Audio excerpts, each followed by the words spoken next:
So in we have been discussing about the solar collectors, different types of solar collectors, classification of solar collectors, and we started discussing the details of a flat plate collector and then the focusing or concentrating type of collectors. So the concentrating type of collectors have larger aperture area and smaller absorber area, and the ratio of those two is called the concentration ratio. The one solar collector with low concentration ratio, generally not exceeding 5, is compound parabolic collector CPC, which is many times used as a stationary collector. Though it's a focusing or concentrating collector, there is no moving component in that which is tracking the sun. Because the concentration ratio there is small, uh, you can go for stationary or fixed collector, uh, and you don't lose too many hours of solar radiation. But if your concentration ratio is high, which is the case in case of, let's say, parabolic trough type of collector or parabolic dish type of collector, you have to track the sun. So this parabolic trough type of collector was being discussed. This is actually one of the very popular type of concentrating type of solar collector, which has been being used, you can say, for many decades. Now this diagram which was shown to you gives you all components and details of a parabolic trough type of collector, and there are some manufacturers of the parabolic trough type of collector which are trying to popularize this type of collector for comparatively small applications, uh, not generally for domestic water heating, but for industrial process heating. This is like being marketed for that purpose. But uh, like what has been more common, the way it has been used is for a thermal power plant. Uh, and this is used for heating thermic fluid, or it's a type of oil which can be used at higher temperatures. And this thermic fluid is heated to a high temperature, and then steam is generated by exchanging heat with this thermic fluid, and then a Rankine cycle is used for power generation. So that way it has been being used for many decades now. So the video that I will show you actually shows such an application of a parabolic trough type of collector. Okay, what you see in the diagram, all those things were discussed. So let me play the video, and there you will see how big the this parabolic trough type of collector can be, and it can be used for a few hundred megawatt power plant.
Okay, take the natural heat from the sun, reflect it against a mirror. Focus all of that heat on one area, send it through a power system, and you've got a renewable way of making electricity. It's called concentrating solar power, or CSP.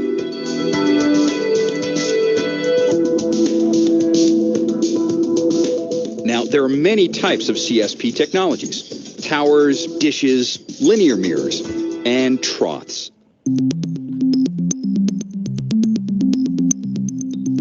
Okay, have a look at this parabolic trough system. Parabolic troughs are large mirrors shaped like a giant U. These troughs are connected together in long lines and will track the sun throughout the day. So here you can see the parabolic trough, which is made up from a highly polished mirror-like metal surface. This is the reflector, which is reflecting the solar radiation onto the fluid which is flowing through this tube. Right, this is the receiver tube, or the absorber tube. The black color absorber tube inside this glass tube can be seen. And as you can see, this is tracking the sun, and normally the collector is kept horizontal, and it tracks the east-west movement of the sun, the daily movement of the sun. When the sun's heat is reflected off the mirror, the curved shape sends most of that reflected heat onto a receiver. The receiver tube is filled with a fluid. It could be oil, molten salt, something that holds the heat well. Basically, this super hot liquid heats water in this thing called a heat exchanger, and the water turns to steam. Now the steam is sent off to a turbine, and from there, it's business as usual inside a power plant. A steam turbine spins a generator, and the generator makes electricity. Once the fluid transfers its heat, it's recycled and used over and over. And the steam is also cooled, condensed, and So this is the heat exchanger. So the thermic fluid which is taken out the outlet of the parabolic trough type of collector, high temperature thermic fluid or oil, it can be stored for use during the non-sunshine hours, because the solar energy or radiation is not available 24/7. So during night time, you need to have storage for generating steam.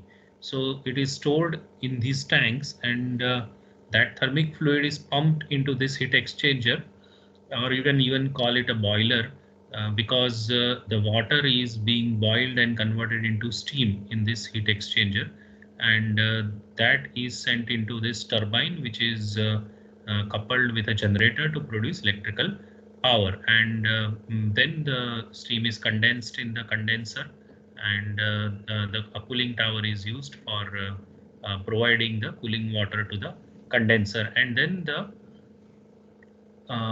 the water in the closed circuit is again pumped back into this heat exchanger, right? So this is how a parabolic trough type of collector is used for generating electrical energy. Cycled again and again. One big advantage of these trough systems is that the heated fluid can be stored and used later to keep making electricity when the sun isn't shining. Sunny skies and hot temperatures make the Southwest U.S. an ideal place for these kinds of power plants. Many concentrated solar power plants could be built within the next several years, and a single plant can generate 250 megawatts or more, which is enough to power about 90,000 homes. That's a lot of electricity to meet America's power needs.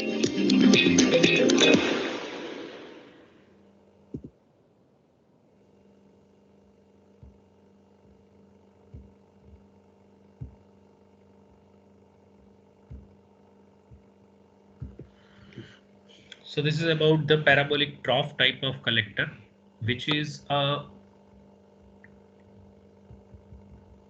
line focusing type of collector, right? The radiation is focused on a line, and it is normally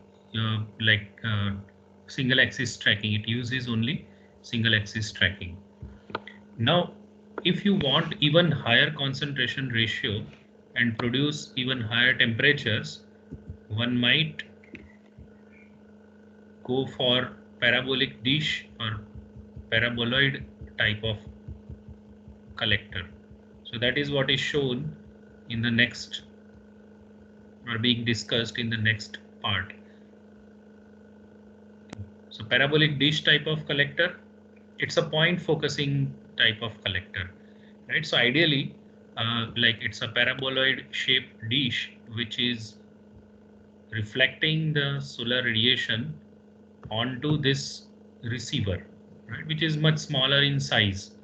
And ideally it's a point collector, but then this receiver is basically the area which receives the solar radiation and heats up the fluid here, right, which may be pumped and taken out, or let's say it is used for cooking, then you may even put your solar cooker here, or rather a cooker here, a pressure cooker here, and it can be used for cooking purpose. Of course, that's a very small size paraboloid dish collector. You can even have much larger sizes of solar collector or parabolic dish type of collector.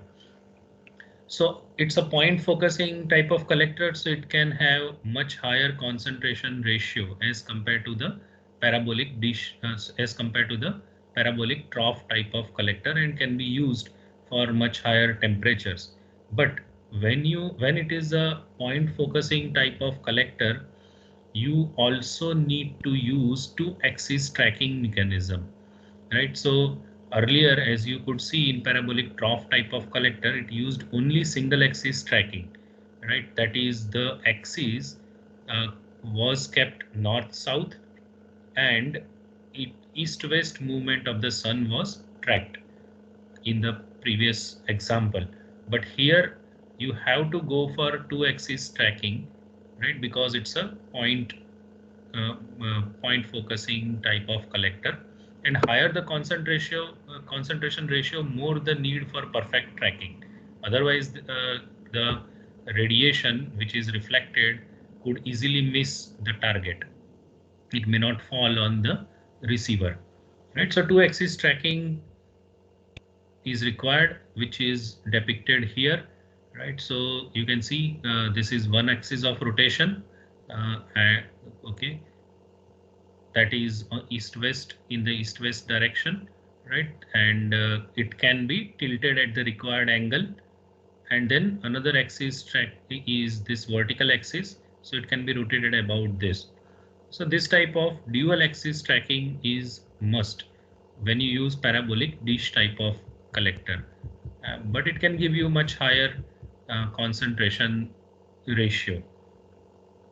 There is a video which will be shown now, and as I have been telling, higher the concentration ratio, normally it is suitable for higher temperatures. Okay. So it may not be a thermal science point of view, or thermal engineering point of view, or thermodynamics point of view. It may not be a good idea to use a solar collector with high concentration ratio for low temperature applications. But sometimes a particular type of collector is used for even comparatively low temperature application, as it will be shown in this video, that it is used for water heating somewhere around 93 degrees Celsius temperature. The reason why it is used instead of a flat plate collector or parabolic trough type of collector could be different, right? So engineering has many aspects. So you have to consider many other practical issues or practical advantages also, which are being shown in this video, that it is easier to install. Of course, this is a video by a particular company and they are marketing their product, but it is shown that there are other advantages which many times supersede the theoretical disadvantages of concentrating type of collector or parabolic dish type of collector. So installation is easier, or say maintenance is easier, or reliability of the system is high, or the area occupied, actual ground area occupied, is much lower because it is installed at a height. So things like this also could have very important implications in the final application. So you can now watch this video and appreciate uh, the points which are explained in this video.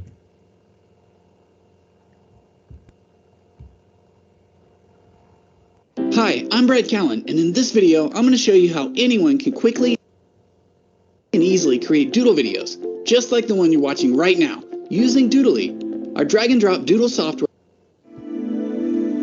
1 year ago, Solartron Energy Systems introduced the world to the first ever commercial available parabolic solar concentrator.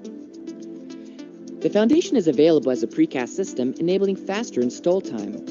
As well, the installation does not require any copper piping or soldering due to the max operating temperature of 93 degrees Celsius or around 200 degrees Fahrenheit.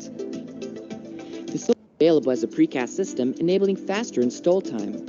As well, the installation does not require any copper piping or soldering due to the max operating temperature of 93 degrees Celsius or around 200 degrees Fahrenheit. The solar beam was built to be a modular installation, allowing components to be placed into position.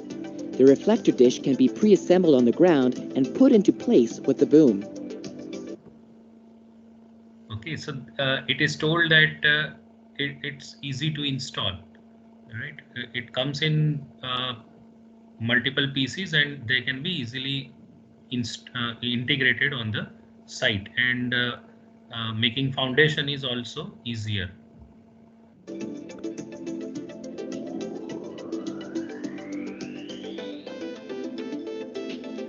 The solar beam concentrator is the most efficient solar thermal system available.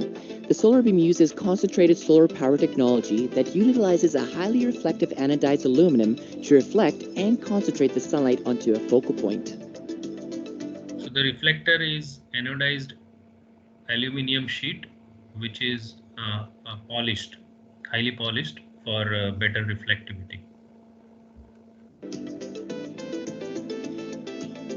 And you can see this bright spot here, which is nothing but the solar radiation being focused on the focal point, where there will be a heat exchanger. So if it is used for pumping, for heating water, then it will basically be a heat exchanger here, and water will be pumped into that and will get heated and again would be taken down.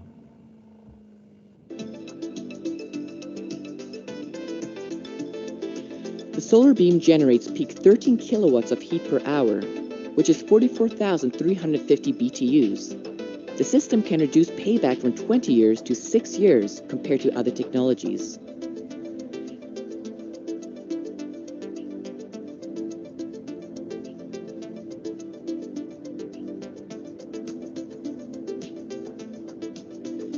The solar beam concentrator's patent-pending dual-axis system utilizes breakthrough technology to accurately track the sun. The solar beam does not require any sensors to locate the sun. Rather, it uses a unique celestial algorithm and GPS to track the sun regardless of the season.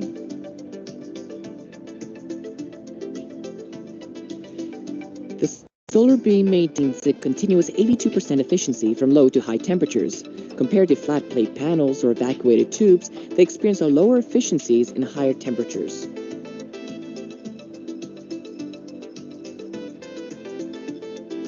So it is claimed that the efficiency at this temperature is much higher as compared to the other type of collectors. Various displays are provided for calibration as well as for temperature readings. The control system is designed with industrial components ensuring the highest reliability in the field. In addition, the control system is internet ready, allowing for remote setting changes, firmware updates, and viewing energy reports via the web anywhere in the world.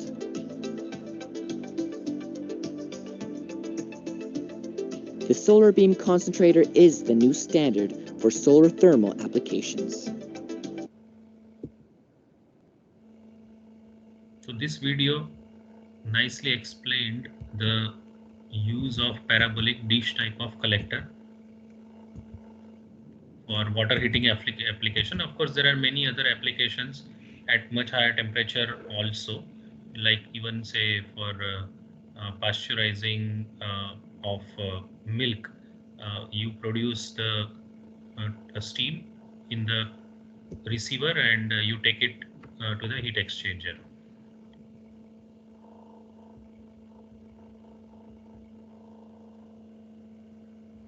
Another type of solar collector is Fresnel lens type of collector. So this is basically a lens, a convex lens, and it focuses the sunlight onto a point, right? As you know, the optical phenomena occurring in a lens. So there is refraction taking place here, not reflection.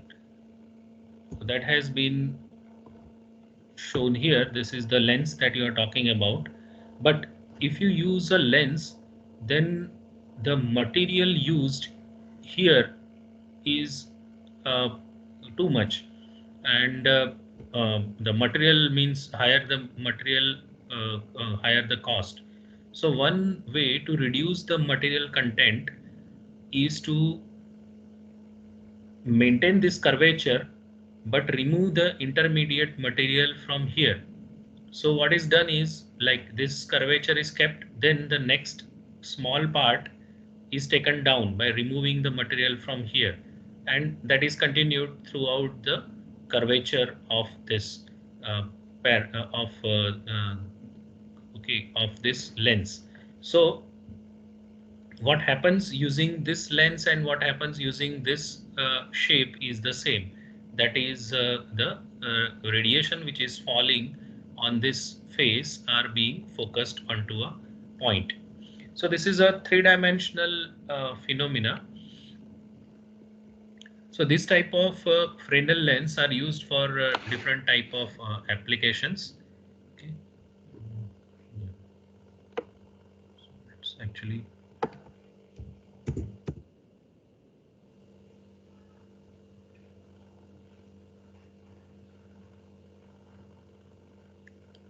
So it will be shown that this type of Fresnel lens based solar collector is used in one of the applications for solar cooking. Okay, so I'll show you a few photographs where it is shown, or the application for demonstration of uh, or application for solar cooking is demonstrated in those photographs. Now this type of, though there are only a few facets shown in this figure, actual Fresnel lens type of collector can have much smaller size facets and much larger density of the facets. As you can see here, 1000 facets per centimeter. Okay, a high quality Fresnel lens can have more than 1000 facets per centimeter.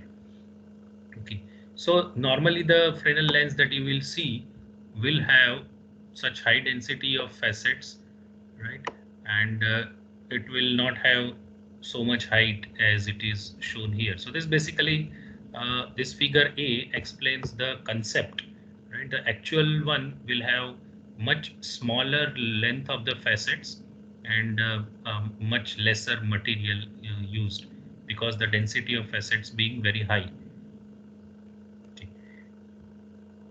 And here, this curvature, if you make like here it is a curvature, but if you make it flat, if you approximate it to a line, then it becomes a linear Fresnel lens. So sometimes linear Fresnel lenses are also used, but then that becomes a line focusing type of collector, which will be shown in another video. So let us first talk about this Fresnel lens and its application for solar cooking.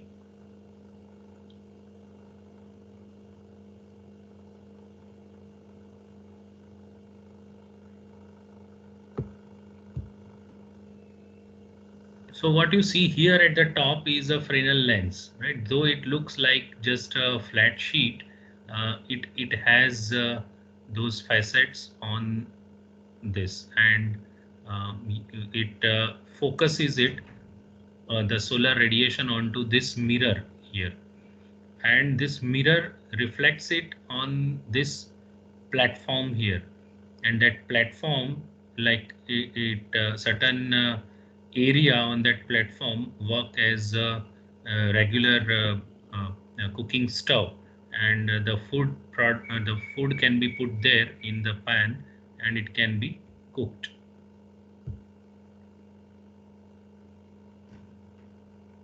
So this is that cooker, this Fresnel lens, this the mirror, and so first thing what happens is the solar radiation is focused onto this mirror, and this mirror reflects it onto this platform here. And here you can see certain bright areas where you get the solar radiation, and you can put your pan there for cooking purpose. Okay, so this rice cooking taking place here. So there are various possible applications of a certain type of solar collector, right? It all depends upon the creator or the inventor of the product, how it is used and how best it is used, and for what application it can be used.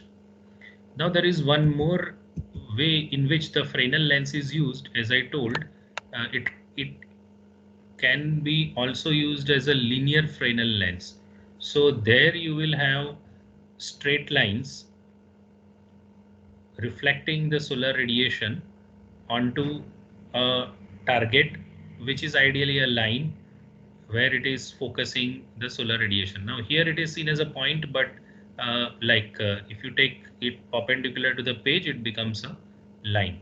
So linear Fresnel lenses are also being used as solar collector, and there you can have mirrors here reflecting the solar radiation. If the solar radiation is, let's say, coming from this direction, or if I put this in inverted position, then it can focus on a point at some or rather a line at some elevation, right? That is what is done in the next project, which is shown here, where the linear Fresnel lens is used for process heating or steam generation application.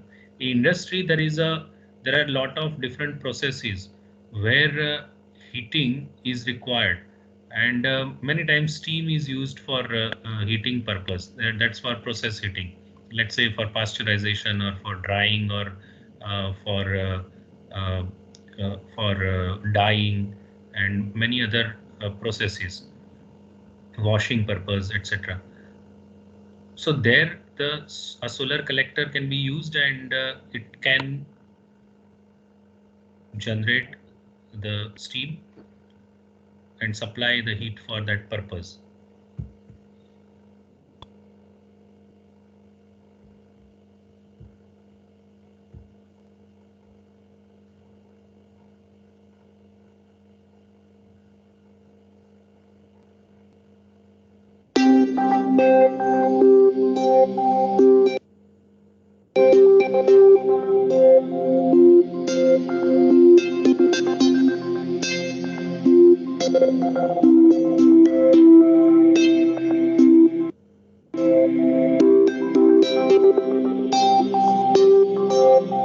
So they are actually comparing this linear Fresnel lens technology with parabolic trough type of collector. So this is they have shown the parabolic trough type of collector. This is the line on which this actually, like, it is not a vertical line, actually it is a horizontal pipe what they have shown, and this is the parabolic trough type of shape. So they are comparing the linear Fresnel lens technology. What could be the possible advantages of linear Fresnel lens technology as compared to parabolic trough type of collector? That is what they are showing. So many other practical aspects are discussed, and they are trying to show that if the temperatures are not very high, then linear Fresnel lens technology has many other advantages as compared to parabolic trough type of collector. So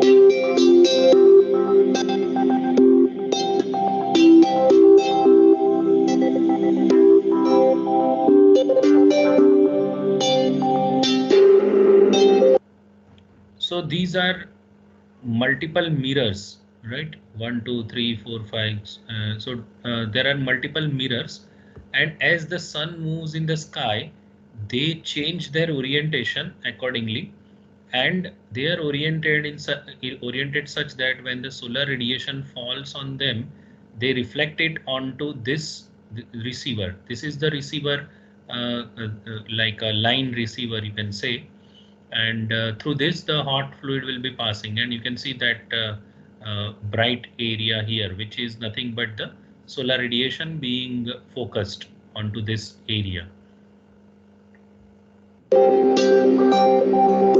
So this shows the detail of this. When you take a if you take a cross section here, it will look like this. So you can see a tube here at the bottom, right?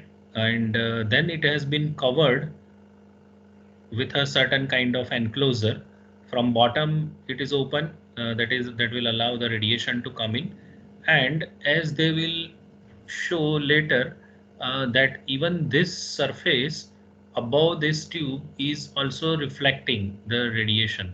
So what happens is, if some radiation is missing this tube, then they will still strike this reflector, secondary reflector as they are calling it, and that will focus back onto this tube, and that's how it is claimed that the efficiency is quite good. And this area is going to get heated, so you create a, you can see it is inverted cavity, right? Now the hot air which is created because of the exchange of heat with this tube will try to rise up, but the top portion is closed and it is insulated, and that's how the losses could be reduced.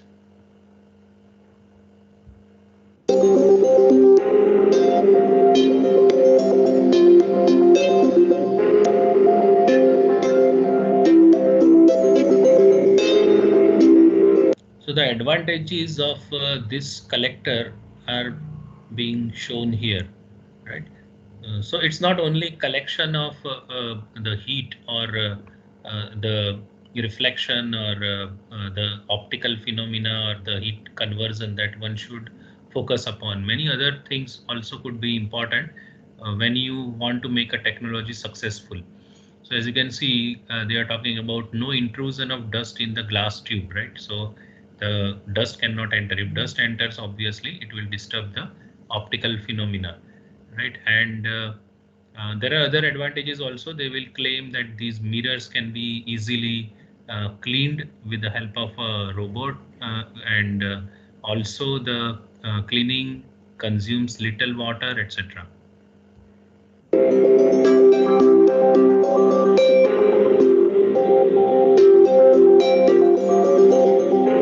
Right, so protected by secondary reflector, as I talked about, that seems to be a reflector here, which is a secondary reflector.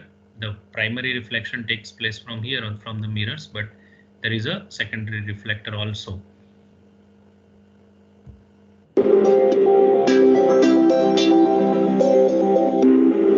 And now they are demonstrating that the wind load is less, right? So because your solar system is always going to be there in an open area, if the wind velocities are very high, they can damage the installation.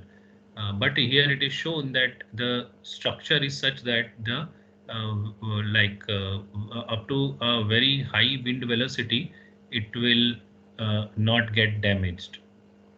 Okay, so low wind load, slim foundations, easy rooftop installations. So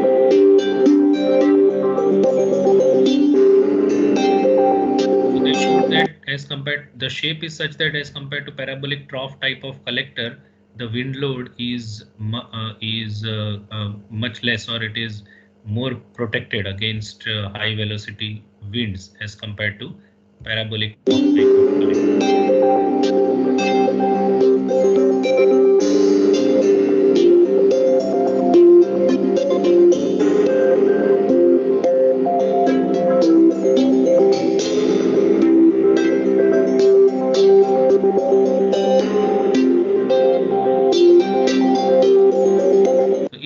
velocities are very high, then it can even be put in inverted position, and this is how it can keep itself protected against very high velocity winds, as it is shown here, 105 miles per hour.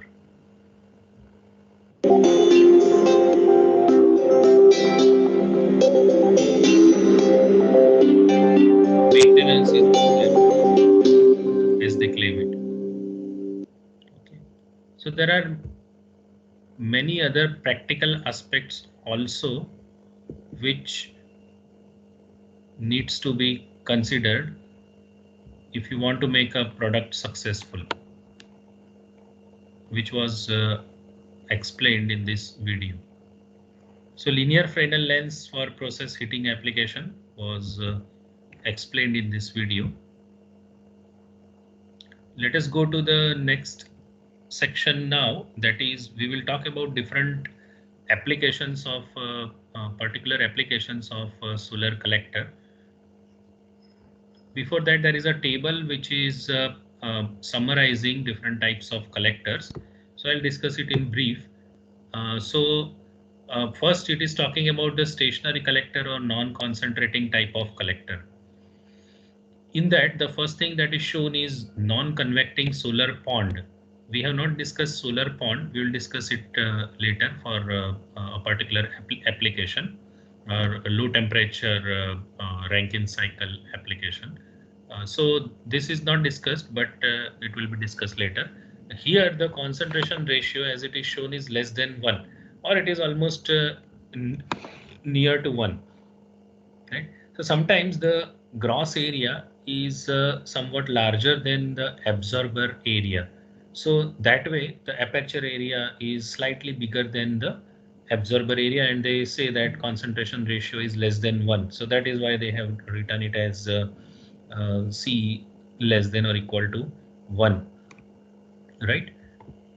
Otherwise, you can say that it is very close to 1. So flat plate absorber is also flat plate type of collector.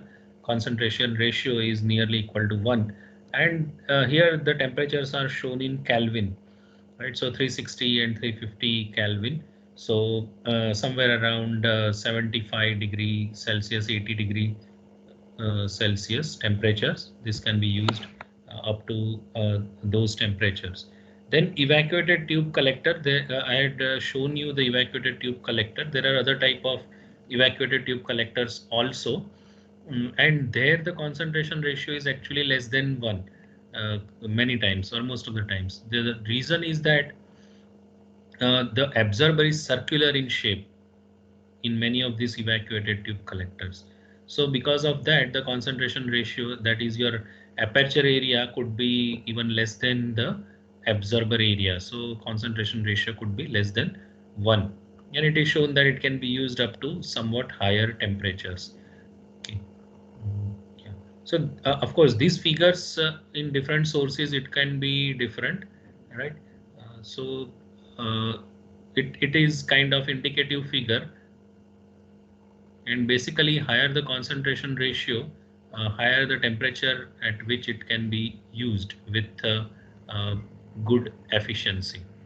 The compound parabolic trough type of collector, I think you focus only on the first part, that concentration ratio is up to 5 and it can be used up to 510 Kelvin. Then parabolic trough type of collector, you can see up to 560 Kelvin. And then linear Fresnel lens up to somewhat lower temperatures, and cylindrical reflector. Then parabolic dish type of collector up to 1200 Kelvin, as you can see, right? So just slightly less than 1000 degrees Celsius even it can be used. And the one with the highest concentration ratio is heliostat field type of concentrating collector. It is actually used as a like a power plant application, and there you can go up to temperatures so high, 3000 Kelvin. Okay, so that will be discussed later on for power generation application. So applications of solar energy, of course, there are mainly two types of solar collector. One is solar photovoltaic panels, which directly converts the solar energy into electrical power, and the other one is the one which converts it into heat, and then that heat can have different applications. So if you're talking about solar PV, then if it is a standalone system, means not connected with grid, then it can be used, it may be used for lighting applications or running solar pumps in agriculture field, and then the communication network, etc. Then solar power plants using solar PV panels are also being used or being installed and being run. And then the solar rooftop is also another application where you are producing power, and it is being fed to the grid. If you think about or talk about the solar thermal collectors, then for water heating purpose for domestic applications as well as industrial water heating applications, then there can be air heaters which may be used for different purposes, like agriculture purpose for drying, and industrial product drying, or space heating. Space heating is nothing but the opposite of air conditioning or air cooling.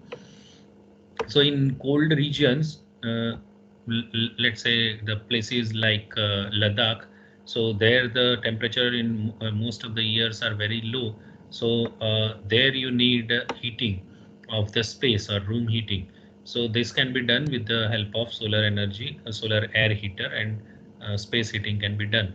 And then the solar cooking for domestic application, as well as community cooking, and then solar still for distilled water production, solar pond for space heating again and industrial process heating applications, solar steam generator for industrial process heating or cooling. So even for refrigeration air conditioning, there are certain refrigeration cycles, absorption and adsorption systems, where you can use the heat and convert it into cooling. So for even for that, the solar energy, solar thermal collectors can be used. And then solar collectors for thermic fluid, so that's oil, which can be used for high temperature applications, for high temperature industrial process heating applications, right? Industrial process heating applications, it can be used.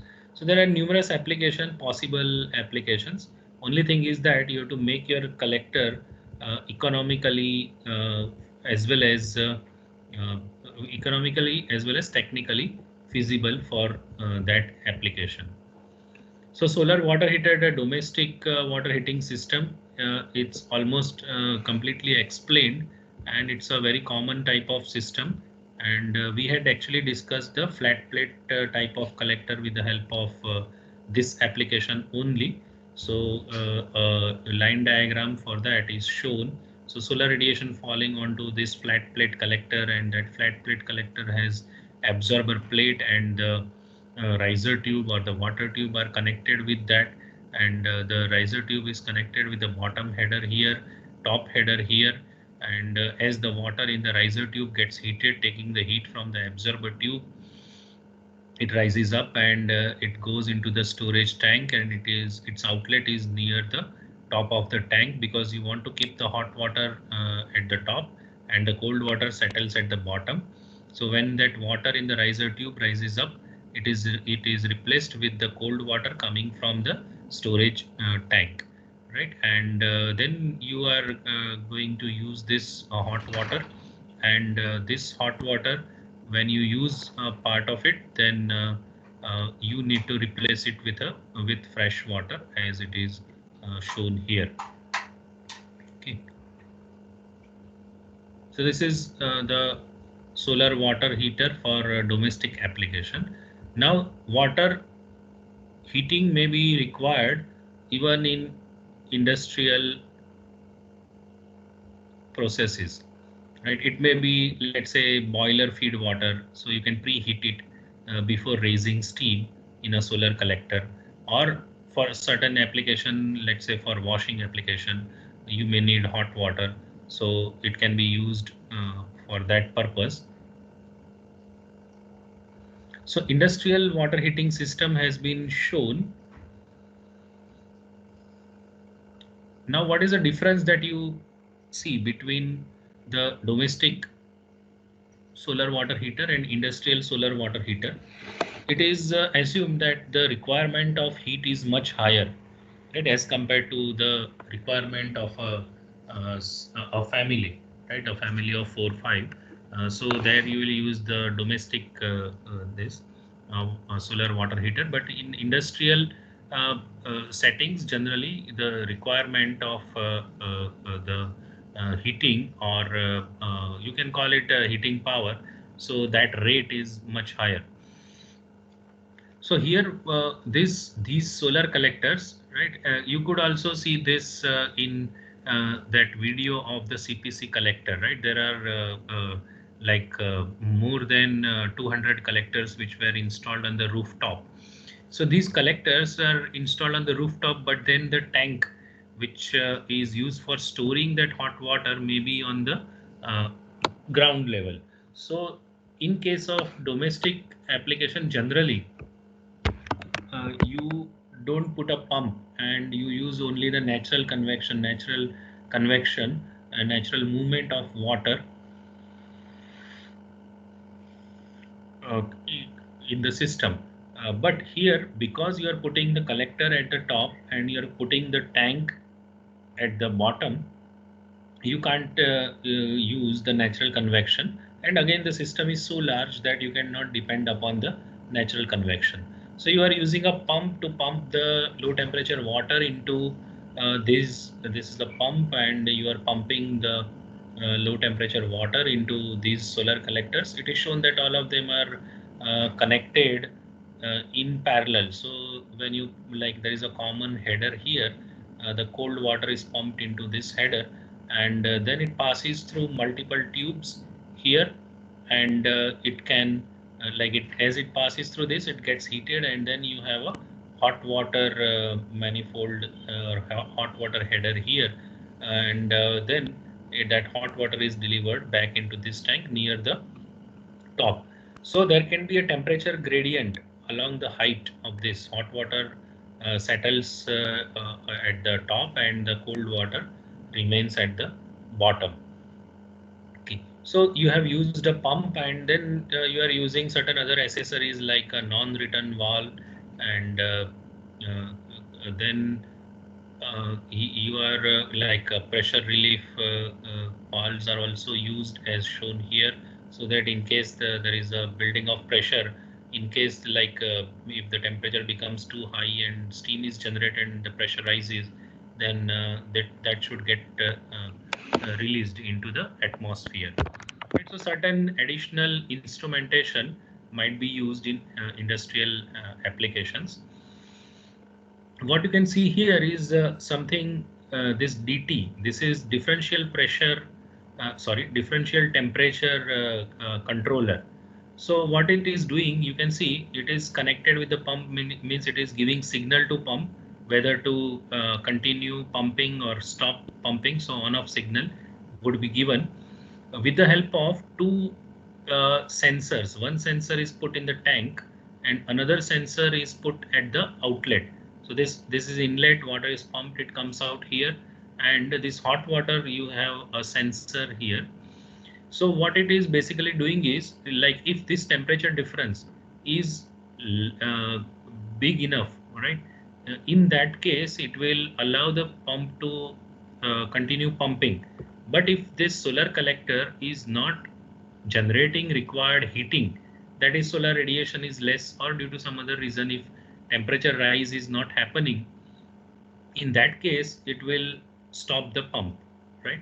So there is no point in pumping the water unless there is good amount of heating taking place, or good or enough temperature gradient is, or temperature rise is generated. So only if the temperature rise is generated certain degrees, it will allow the pump to run, otherwise it will stop the pump, right? And then you have an auxiliary heater shown here, which can be an electrical heater, or it can be a fossil fuel heater, or it can be a biofuel heater, because you cannot 100% depend upon the solar energy. If it is cloudy conditions, then you don't have enough solar energy.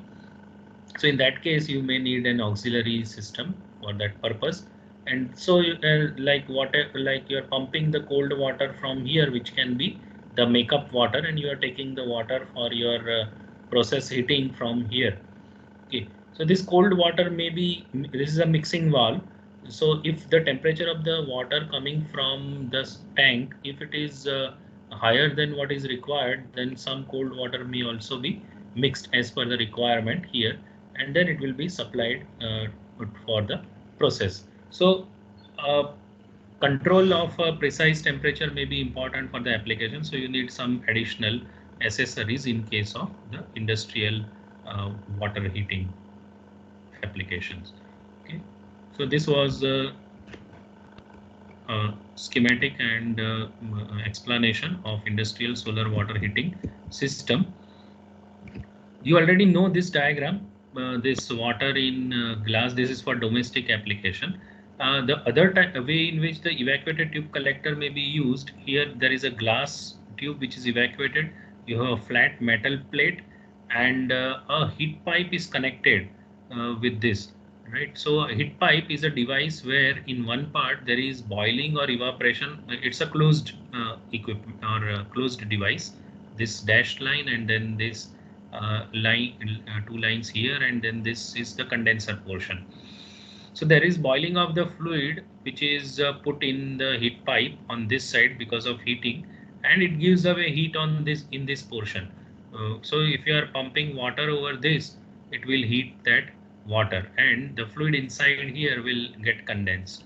Okay, you may not understand the heat pipe completely, but basically it's a heat transfer device, okay, which is used to uh, transfer heat very effectively from one end to the other end. So this also can be used for this type of collector can be used for water heating application, or this can be some other fluid also.